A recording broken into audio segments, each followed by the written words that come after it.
David Levering Lewis is an American historian and retired professor from New York University. He's the author of 12 books and the winner of 2 Pulitzer Prizes for his 2 volumes on the life of William E.B. Du Bois. At 88 years old, Professor Lewis has written a memoir, as he says, that focuses on, quote, a past I barely knew, unquote. He's a native of St. Louis, Missouri, with degrees from Fisk, Columbia, and the London School of Economics.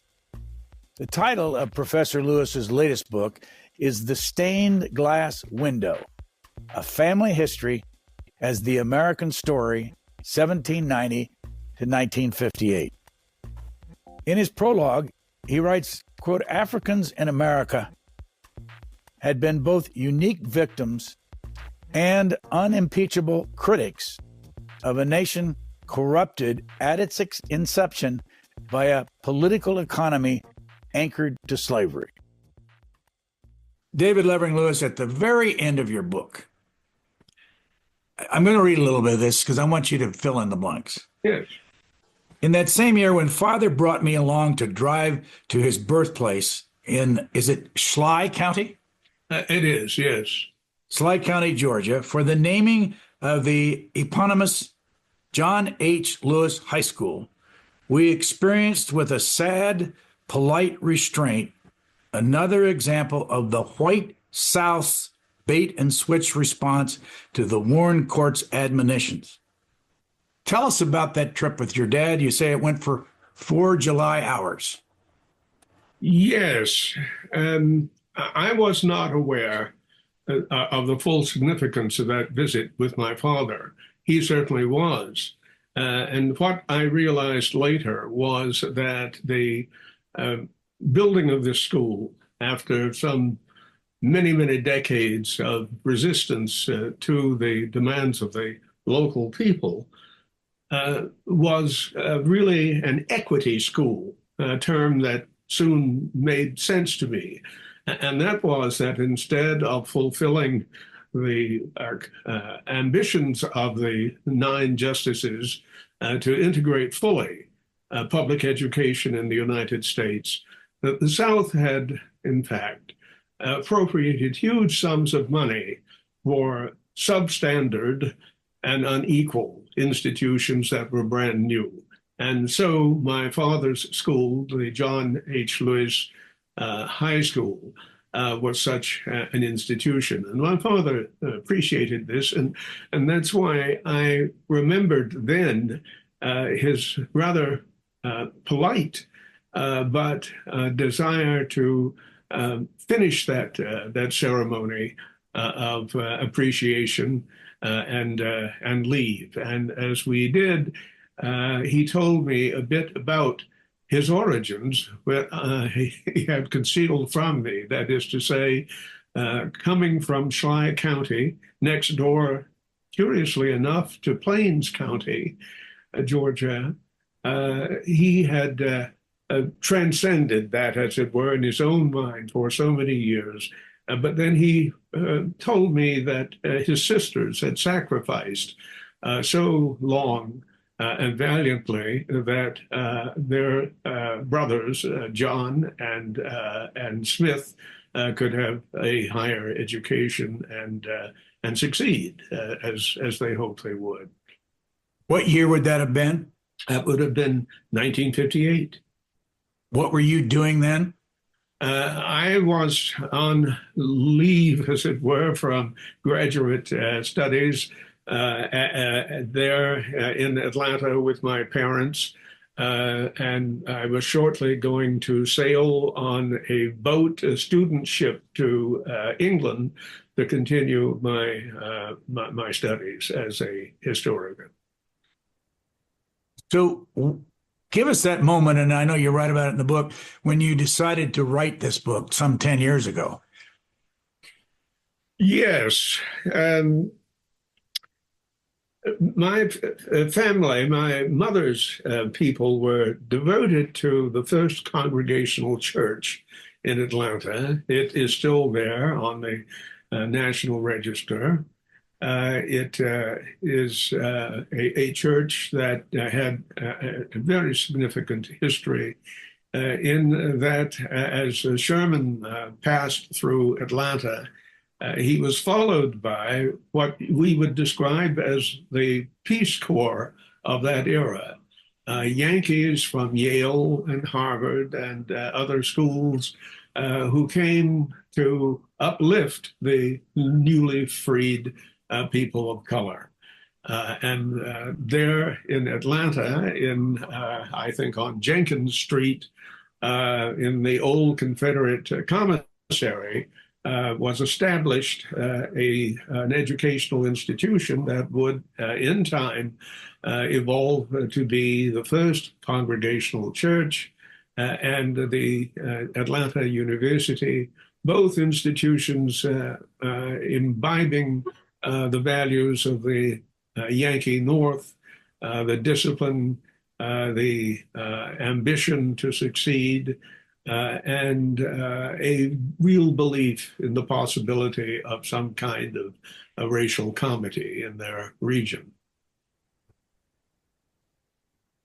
The stained glass window, the title of your book, comes from what? Oh, it comes from the window to my grandmother, who died in childbirth at age 30, I believe, impaneled there in about 1909 by her husband, my grandfather, and the two children produced by that union, my mother, Ernestine, Alice, and my uncle, John Levering. The First Congregational Church would have been described then as a very elite institution, proud of its Yankee culture, proud of its special place in the order of things.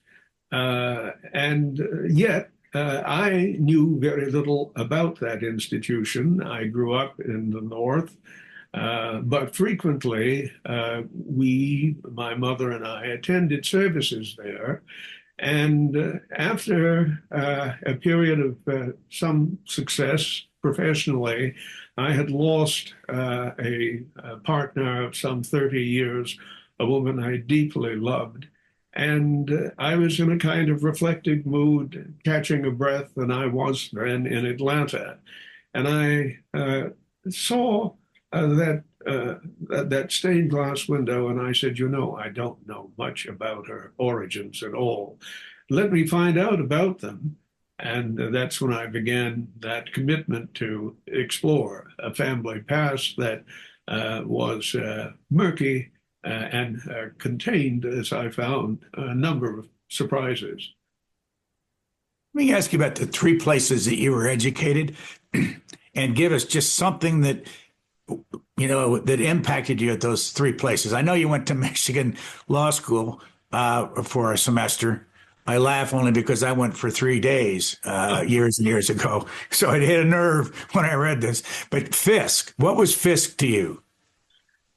Fisk was extraordinary, I think it's fair to say, because it was a great experiment, an experiment in two ways, that it had, for the first time, an African-American was the president of Fisk, and his success had been notable with the Harlem Renaissance, which he, I think it's fair to say, was the architect of that enterprise, that phenomenon. He was a social scientist who had written the definitive appreciation of the 1919 Chicago riot, which had been a terrible thing, financed by the research for it, financed by Julius Rosenwald. He was not accredited with having done the research. However, that gave him the kind of reputation that gave him a PhD from the University of Chicago. And he then became the director of Opportunity magazine, which was the National Urban League's flagship publication. And from that, he went to Fisk to be president. And he had also the good fortune of being a trustee of the Julius Rosenwald Foundation. And that connection allowed Fisk to experiment with an early entrance program funded in large part by the Ford Foundation for students who did not finish high school, who were examined by a test that became the model for the SATs many years later. And I was part of that crop of entrant students in 1955, the class of 1956. It had a remarkable faculty, integrated. It had a reciprocal arrangement between Oberlin and Pomona and a number of northern schools, so that African American students went to those schools and white students returned to Fisk. And so it commingled people in many ways that were progressive, to be sure.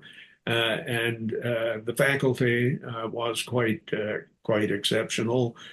From it, DuBois had himself been an early student there many, many years ago, and one of our professor's students, John Hope Franklin, had been a recent graduate of Fisk as well. And so as a small school, it was a sharp school. And you would say, I think, as Charles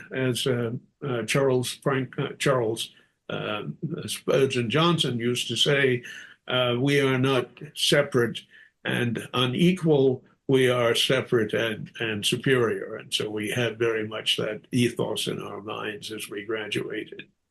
Based in Nashville? In Nashville, yes. And then off to the University of Michigan, where we had similar experiences.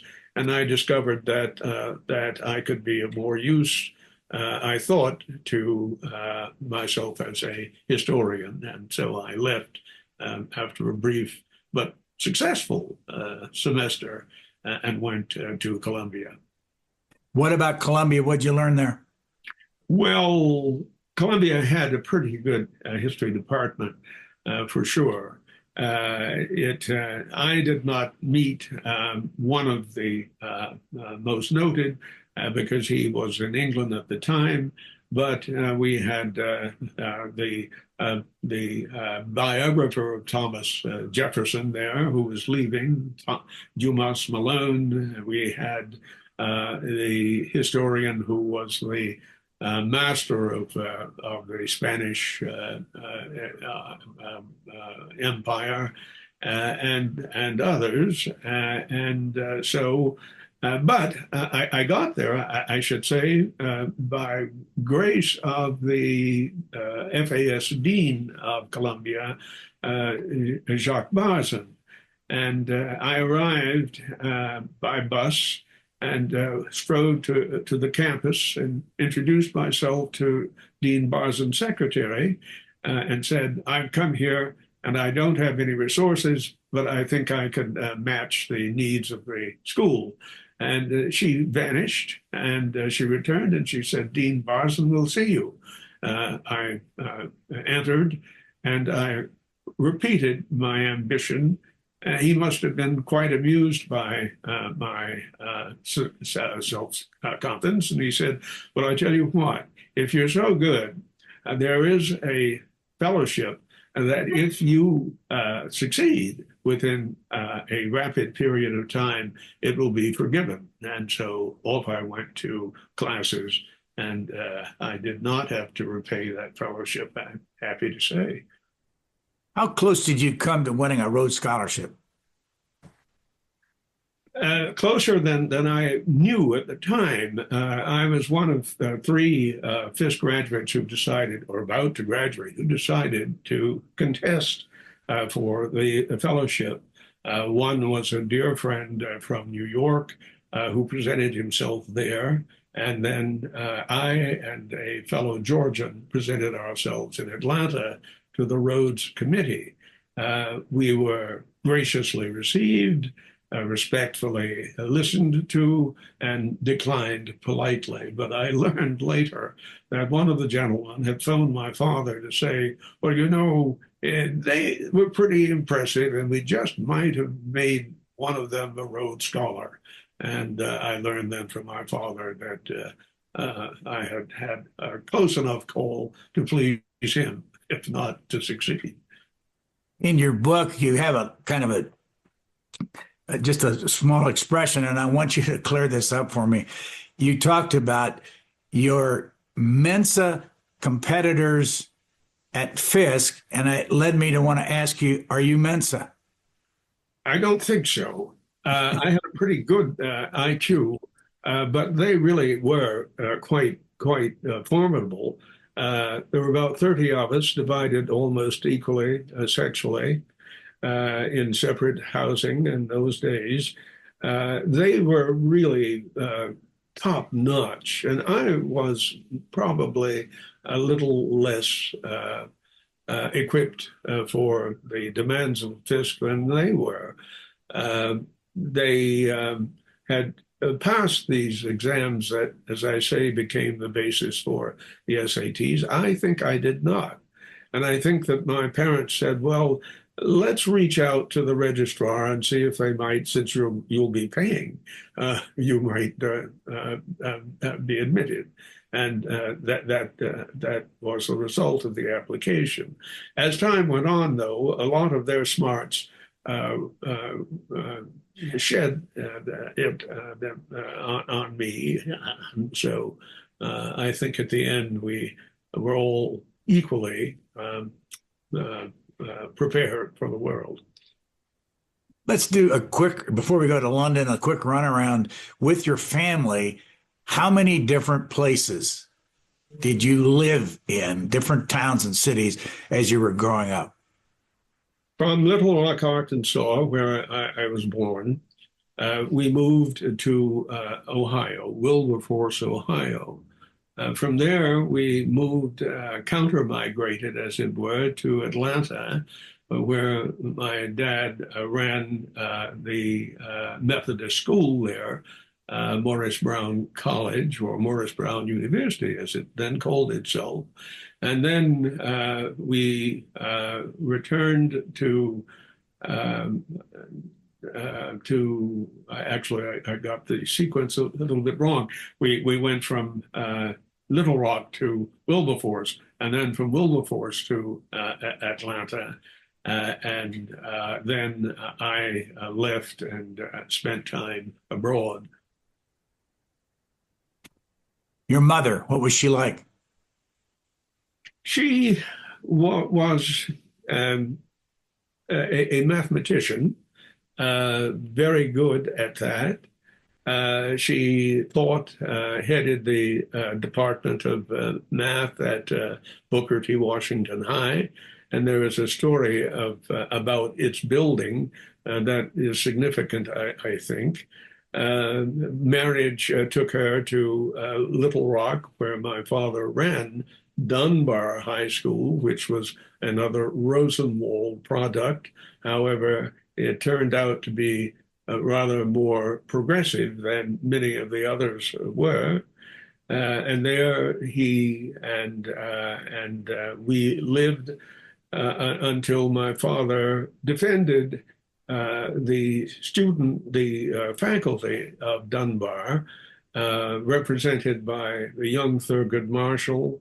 And in doing so, of course, the cost was his dismissal from the principalship of Dunbar, and that we left and went on to Ohio, and then returned to the South to Morris Brown, where he had his first presidency. Julius Rosenwald was what? Who? Who was he? Rosenwald was the financier of the experiment in creating schools throughout the South that would have been supported by African Americans financially, by local whites, and by the Rosenwalds, so that for a good decade or more, those schools served as elementary schools for the education of African Americans who were almost universally denied the resources that should have come from the important Supreme Court decision of 1896, Plessy versus Ferguson, which was theoretically an arrangement of separate but equal resources in the United States. We're going to briefly interrupt this conversation and continue in a moment. You have two chapters that have the words white supremacy in them. And I wanted you to define what that means. It's a definition that is very much contested today, is it not? That is to say, the bargain out of Reconstruction of some justice in terms of land reform and in terms of political prowess never happened. And indeed, what does happen is that in the 1890s, a Supreme Court decision removes African Americans as players, active and formidable players in the South primarily. And South, the belief was that, as Du Bois described it, that whiteness was a late discovery of supremacy of the 19th century.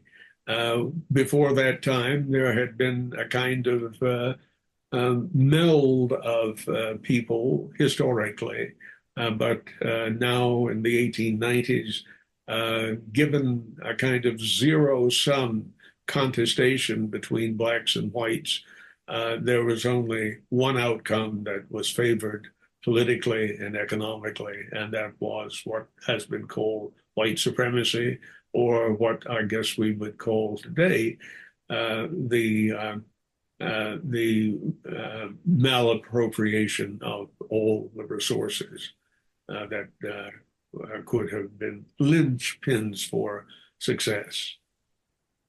Go back to Plessy versus Ferguson. I did some research on my own. You sent me to the research box. Mm-hmm. And I found it interesting because, as you know, this decision on Plessy versus Ferguson was 7-1, with only John Marshall Harlan of Kentucky, who had slaves at one point, voting for African Americans and against the other 7. But I ran down the 7, and it turns out that 4 of the 7 are from the North. That's true. Yes. And 4 of them were Democrats and 4 of them were Republicans. I mean, they're from states like Maine, Connecticut, Massachusetts, Pennsylvania, New York, and another one from Massachusetts. The fellow that wrote the decision, Henry Brown. What do you make of that back in those days? And first, you should explain what it was. Who was Plessy? Plessy was an African American of indeterminate color, I suppose you would say, a New Orleans Creole. And he was victimized by a decision that had to do with intra-state travel and applied to people of color, that they would have to be accommodated in separate conveyances. He sued against that decision. He was represented by an interesting attorney named Tourget, who had a belief that the idea of the recognition of castes in an American society was an abomination. But the local justice of the Supreme Court of Louisiana, of course, denied Plessy. And there was an appeal led by Tourget. And there in 1896, a decision was rendered. It was rendered, though, in a curious kind of phrenology, I think one would say, and that is that the year before, Booker T. Washington had made a remarkable address at the Atlanta and Cotton States Exposition of 1895, in which he said, in effect, that so much of the misunderstanding between the races was a result of ambitions that were misplaced, and that we could indeed be as separate socially as the hand, but as collaborative economically as the fingers on the hand. In other words, we could help build the South, but we could not expect that we would have a kind of social recognition that would make a great difference in our aspirations. It seemed rather reasonable to many people, and the North by this time also having its own problems with immigrants. Again, that American perennial of immigrants who represented, both in terms of religion and in terms of their inclination to imbibe and their speech, they too were problematic. And so there was a kind of fatigue from both elites in the North and the South. Recognition of immigration slowed, and the decision on the role of African Americans also was reflected in that decision of Plessy Ferguson. The refusal of Justice Harlan was interesting because although Brown versus Board seemed to be an annihilation of Plessy, it was not and never has been. However, that is for lawyers to scratch their heads over. It did mean, though, that African Americans were in the South second class, and that second classness, as we migrated north, followed us and becomes indeed an echo of the problems we still have. In other words, the failure of Brown versus Board to be conclusive has led to the inclusiveness, the problem of exclusion that continues under different forms today. How many years did it take to, you say Plessy didn't do it. How many years did it take, and under what experience did it take to finally give African Americans the freedom that they have today?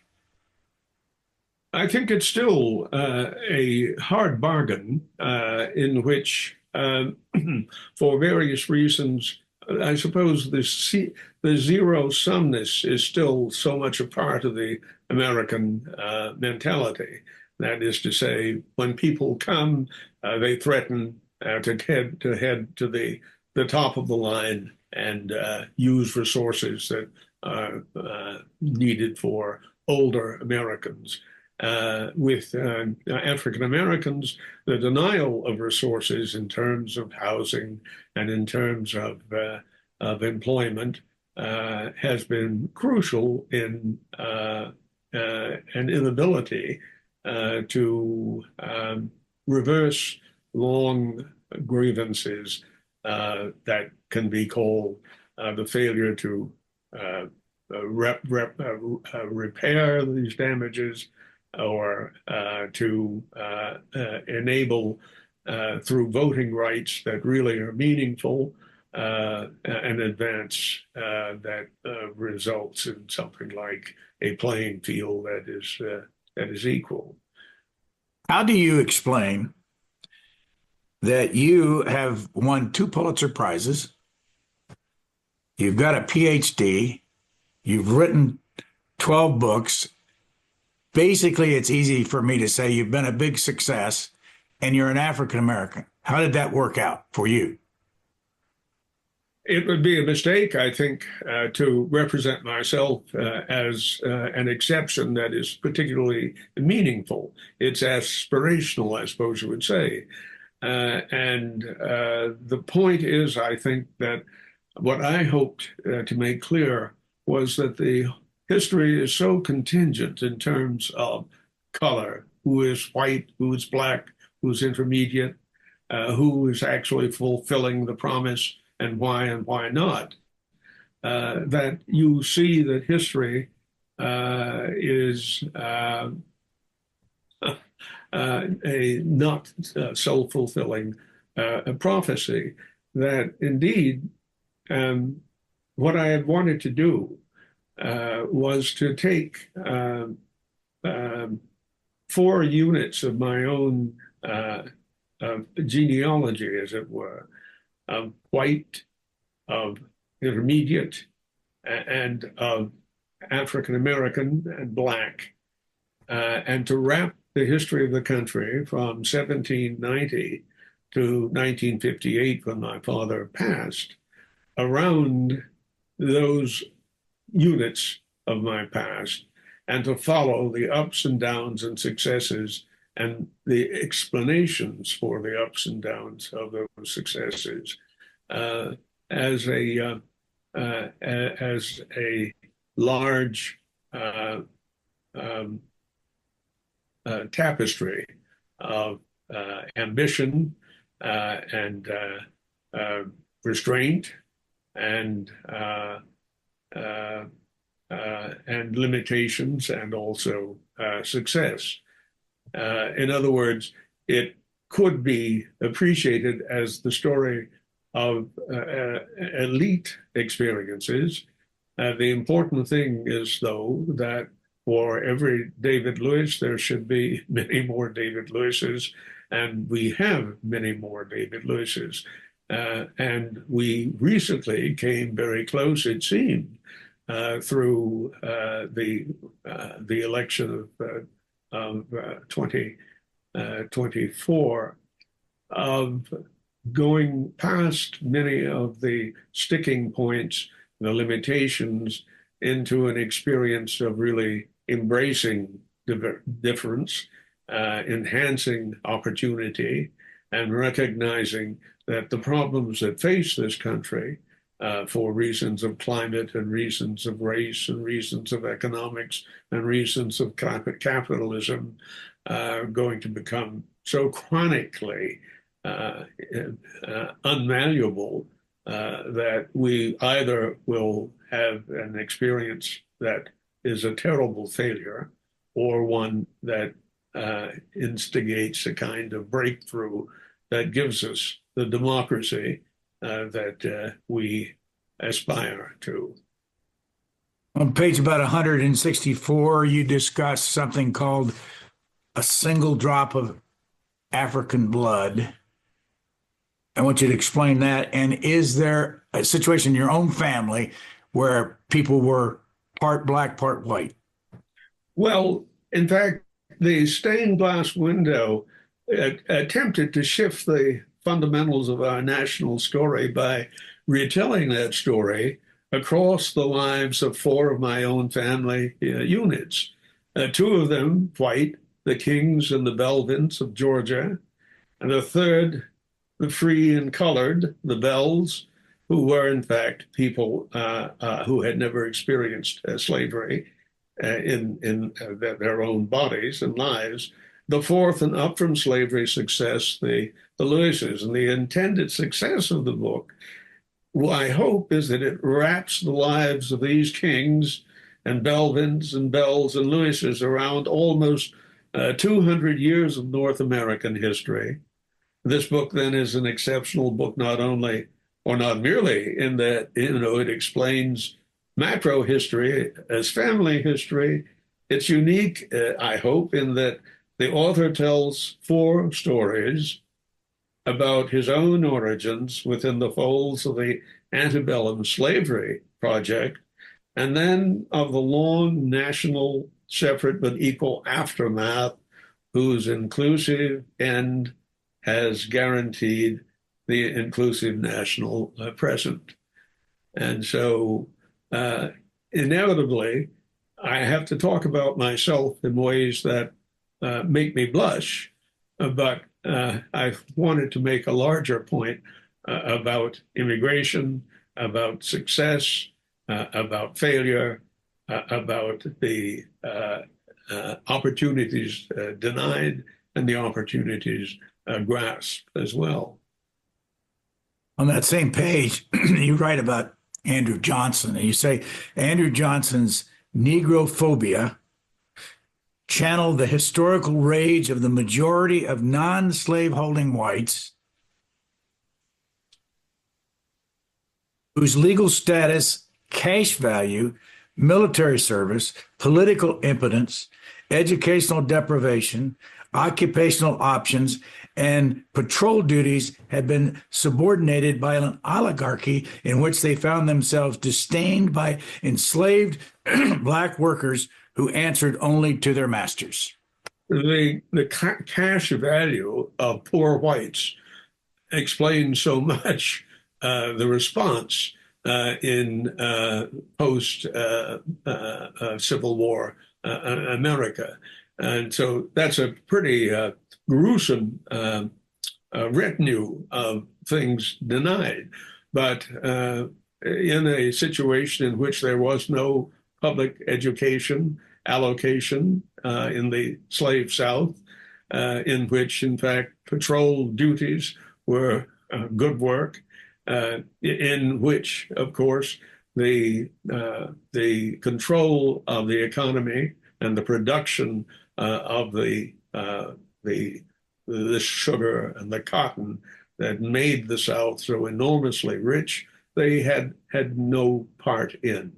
And so Johnson articulated that, but he did so in ways that were quite costly to the prospect of post-Appomattox America. If land had been, to a degree, allocated to the former slaves, enslaved people, the history of the country would have been totally different. As someone I quoted in that discussion said, he said, African Americans are never going to have any land because we're never going to give them land. And so even though the laws may change and the years pass, they will still not have any land. And it's interesting that at that same moment, another African American was saying, we know how to work. We built the country. They don't. So we have a prospect that is encouraging. But the fellow who thought that the land problem would remain insoluble for African Americans turned out to be right. 10 years of research and writing for this book. When you think back on the hardest information to find, what was it? Who I actually was. And because there were a number of genetic revelations that made sense to me. It turned out, indeed, that one of my family lines had benefited enormously from property that had been deeded to her by one of her lovers, who was also her owner. And that made a very great difference, but astonishing difference in terms of my appreciation of my own advantages. As well, it was true that I had assumed that there was another connection, genetic, and it turned out not to be genetically probable, although evidence of absence is not the absence of evidence, I suppose you'd say. But their experience, that is the Roswells of Georgia, was so remarkable in tracing the setting up of slavery through their slave holding over lordship in 1800. And to follow them, you could see how the texture of the country was doomed to be one in which a small minority of people would have all the resources, but the illusion of whiteness mended the great gap between property holding and property aspirations. I said we'd go back to London at some point. You went there to the London School of Economics. Why did you go there, and what degree did you get there? It was in those days, before Margaret Thatcher, the London School of Economics was a great bargain. It was an outstanding institution. It was also an affordable institution, unlike, say, Columbia or Yale would have been. And so it was a cash value decision I think I made there, and it was a good place to be then. I have a colleague now who is at the Berlin Academy, and she is there because she wants to recover the advantages she experienced by having gone to school abroad. And from that, she has understood, thinks much better the way in which this country works.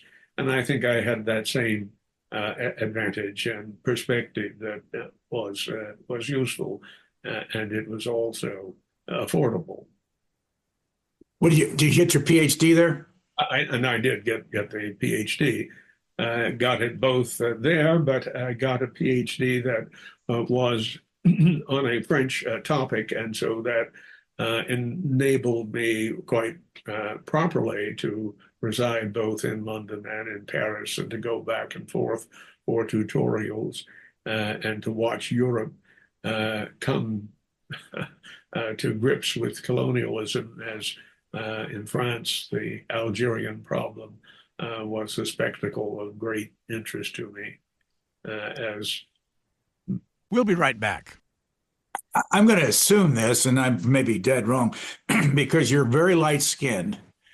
In your life, as you've gone around in your profession, have people thought you were white?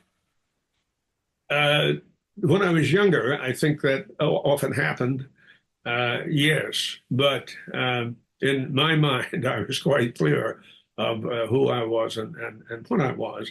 And so that's why I give to that third chapter the title of An Identity of Their Own, The Bells of Goose Creek.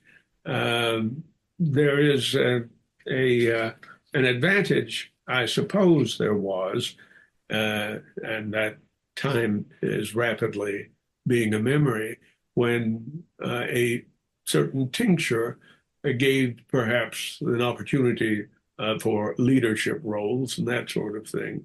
That now, I think, happily, means that that is just one factor in a person's makeup, but not at all determinative.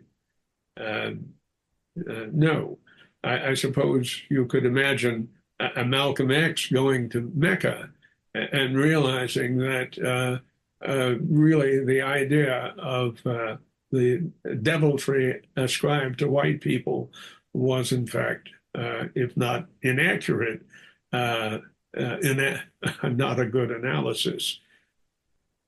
Go back to the fact that you've won 2 Pulitzers for 2 different books. if I read correctly, on Du Bois. And then in the book, you talk about Booker T. Washington, and I want to get to that too, where you talk about the difference in their philosophy. But what do you think appealed to the Pulitzer Committee, and why would they give you two Pulitzers for the same subject? Good question. And the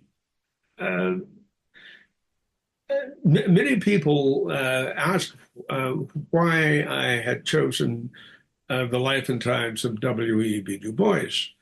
And I thought that he was such a great contrarian that each decade of his life gave you another problematic. He thought this was the solution, he thought that was the solution, and what have you. And I thought you could, with his life, discuss indeed the rise and tide and fall of success of the American experiment. And I think the committee perhaps saw that as well. And they may also have risked something because at that point in 1993, he had just begun to not be considered a suspect in the J. Edgar Hoover frame of political loyalty. He died as an expatriate. He died defending the Soviet Union, indeed. But once the United States believed that Ronald Reagan had made it now the unipower and the victor of the battle between left and right, Du Bois's life could be explained and dealt with without the reaction of censorship and betrayal.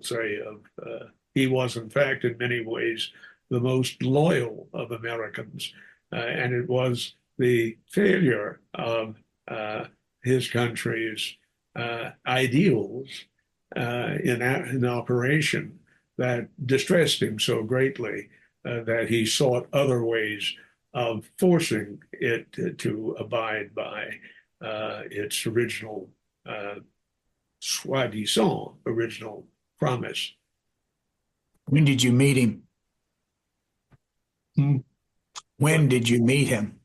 Yes, in 1948. My father introduced me to Dr. Du Bois.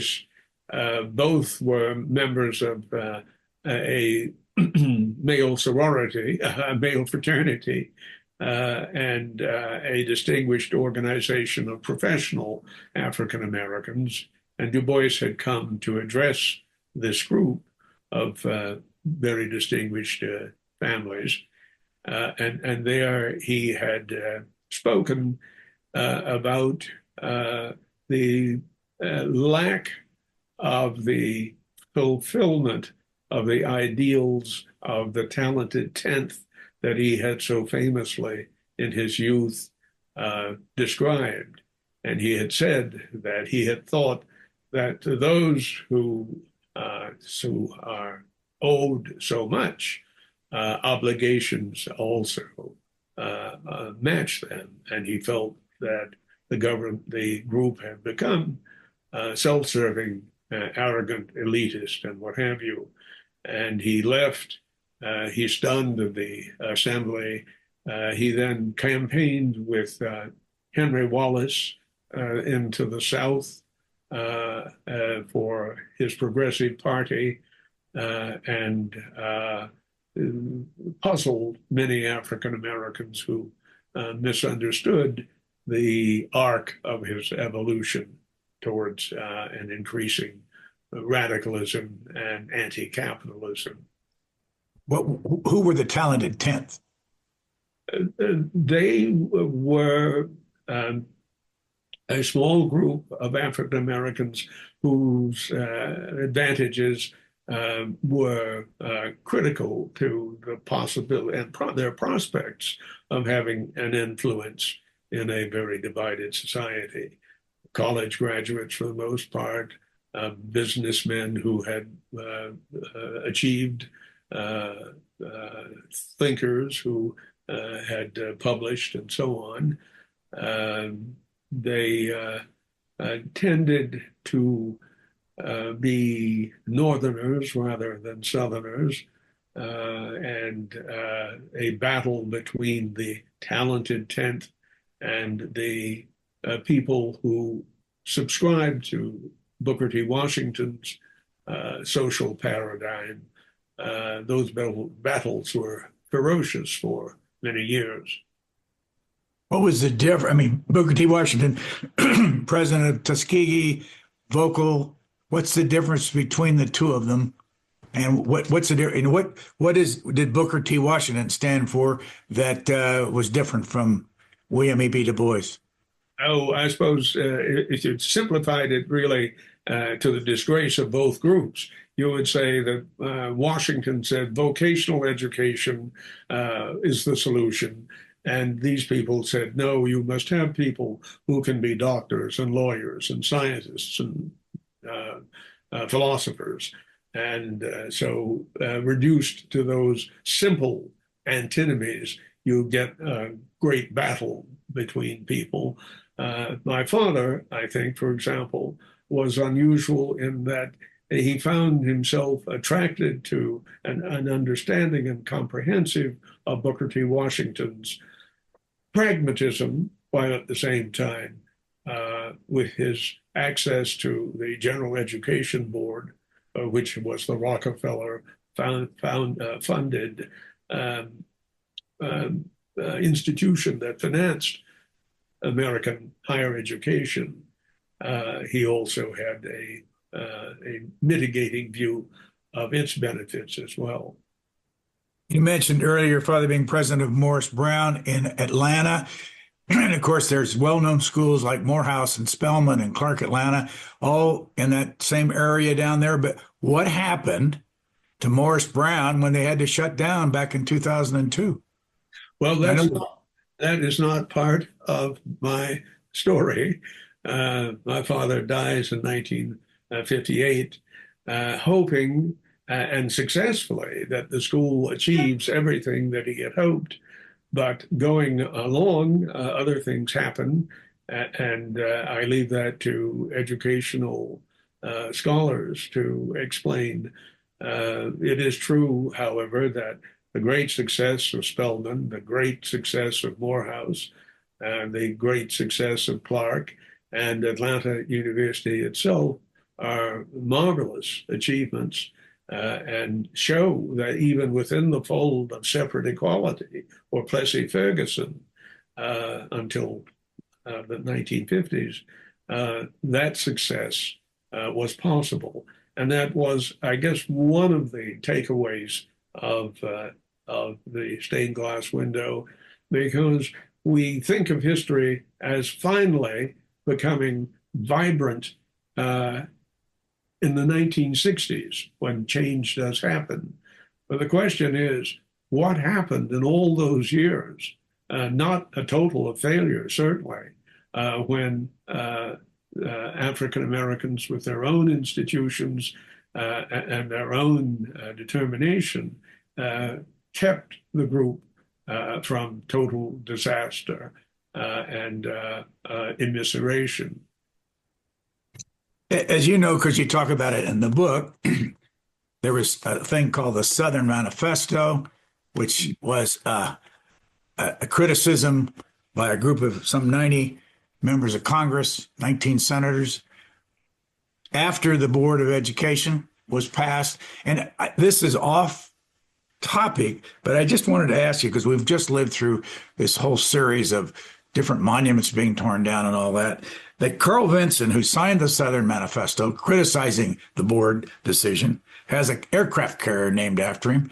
And Richard Russell from Georgia, who signed the Southern Manifesto, has a building named after him where senators live.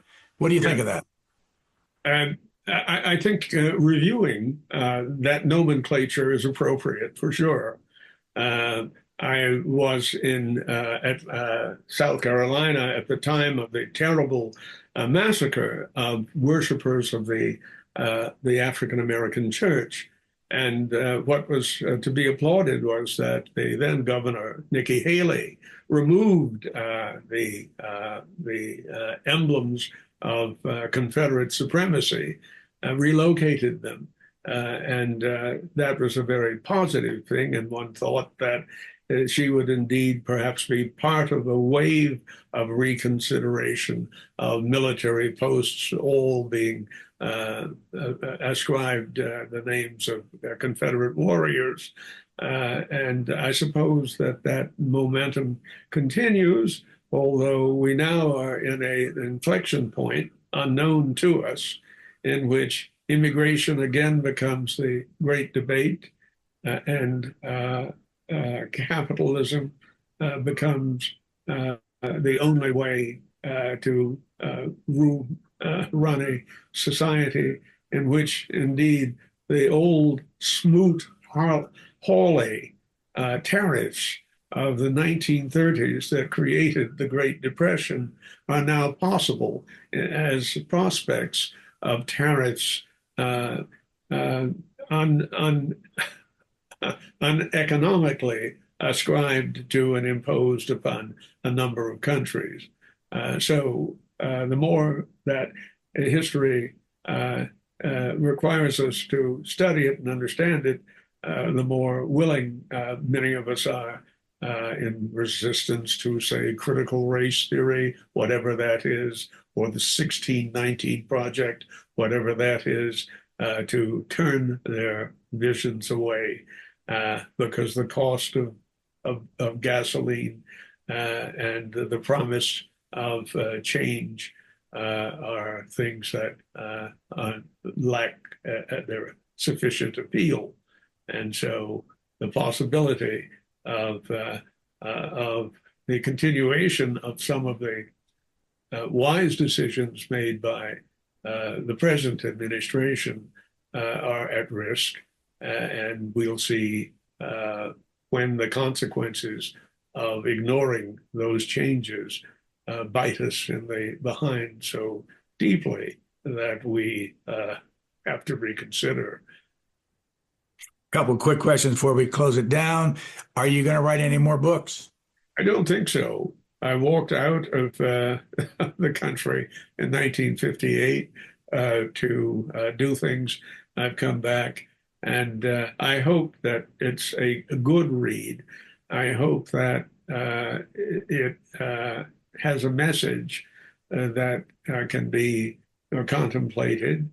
And I think that I have now grandchildren that I want to play a greater role with. And in my late 80s, I think the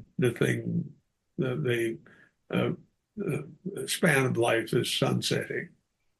You're emeritus from New York University. Are you still teaching some? No, I'm not. Although those students never leave you, you know, and so they're always there, asking questions, demanding advice, and what have you. And so, although I'm not classroom bound now, I am a player, I think, in the firmament of ideas, their ideas, and what have you. I received an honorary degree recently from a prestigious university, and the president said, "We would love to have you return, Professor Lewis, to the classroom." And I said, "The one thing I have learned is that the classroom is so different now, with a different sense of humor and a different method of reminding and remembering history, that it's very, very tricky to re-enter. So I'd be quite cautious if I succumbed to such an offer. But if it came, I don't know that I would say absolutely not. The name of the book is The Stained Glass Window, A Family History as The American Story, 1790 to 1958. Our guest, David Levering Lewis. Thank you very much, sir. Thank you, Brian, so much. Thanks for tuning into this week's Booknotes Plus podcast. If you have a moment, please consider rating and reviewing us wherever you listen to podcasts. Your feedback will help others discover the program. And don't forget to share this episode with friends and family. For the latest on new episodes, schedule updates, and more, follow us on X @C-SPAN Radio.